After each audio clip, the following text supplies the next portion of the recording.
ಅಲ್ಲಿರೇನಯ್ಯ ಭದ್ರಾದೇಶಕ್ಕೆ ಯಾರಂತ ಕೇಳಿದ್ದೆ? ಕೌಂಡಿಕ ಮಹಾರಾಜ ಅಂತ ಕೇಳಿದ್ದೆ. ಸರಿ ಅನೇಕ ವಿಜಯ ಲಾಲಿಸಬೇಕು.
ಸಾಧಿಸಿದರೆ ಸಬಲ ನುಂಗಬಹುದು.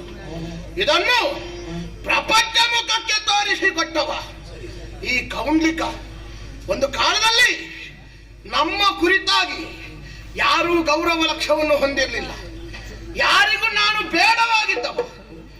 ಆದರೆ ಸಾಧನೆಯ ಮೂಲಕವಾಗಿ ಈ ಮಾತೃಗ್ರಹವನ್ನು ಸ್ಥಾಪಿಸಿ ಅಲ್ಲಲ್ಲಿ ಚದುರು ಹೋಗಿದ್ದಂತ ನಮ್ಮವರು ಎಲ್ಲರನ್ನು ಜೊತೆ ಸಾರಿಸಿ ಅವರಿಗೆಲ್ಲ ಪ್ರಭುವಾಗಿ ವಿಭುವಾಗಿ ಮೆರೆಯುವಂತ ಕಾಲಕ್ಕೆ ಎಲ್ಲರೂ ಗೌರವವನ್ನು ಕೊಡುವುದಕ್ಕೆ ಪ್ರಾರಂಭಿಸಿದರು.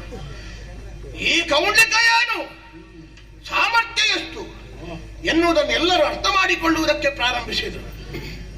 ಆದ್ರೆ ಇಷ್ಟೆಲ್ಲ ಸಾಧನೆ ಮಾಡಿದ್ರು ಮನಸ್ಸಿನ ಆಳದಲ್ಲಿ ಒಂದು ಚಿಂತೆ, ಇನ್ನು ಮದುವೆ ಆಗಲಿಲ್ಲ ಅಂತ. ಯೋಗ್ಯವಾದಂತ ಹೆಣ್ಣನ್ನು ಹುಡುಕಿ ವಿವಾಹ ಆಗಬೇಕು ಎನ್ನುವಂತ ಸಂಕಲ್ಪವೂ ಉಂಟು. ಆದ್ರೆ ಆಲೋಚಿಸುವುದಲ್ಲ, ನಮ್ಮ ಇಕ್ಕಲಗಳಲ್ಲಿ ಇರುವಂತಹ ರಸಕುವರರು ನಮ್ಮ ಕುರಿತಾಗಿ ಯಾವ ಭಾವನೆಯನ್ನು ಹೊಂದಿದ್ದಾರೆ ಎನ್ನುವುದನ್ನು ತಿಳಿಯಬೇಕು ಎನ್ನುವ ಉದ್ದೇಶದಿಂದಲೇ ಗೂಢಾಚಾರನೊಬ್ಬನನ್ನು ಕಳಿಸಿಕೊಟ್ಟಿದ್ದೇನೆ. ಅವನ ನಿರೀಕ್ಷೆಯಲ್ಲೇ ಇದ್ದೇನೆ. ಇನ್ನು ಯಾಕೆ ಬರಲಿಲ್ಲ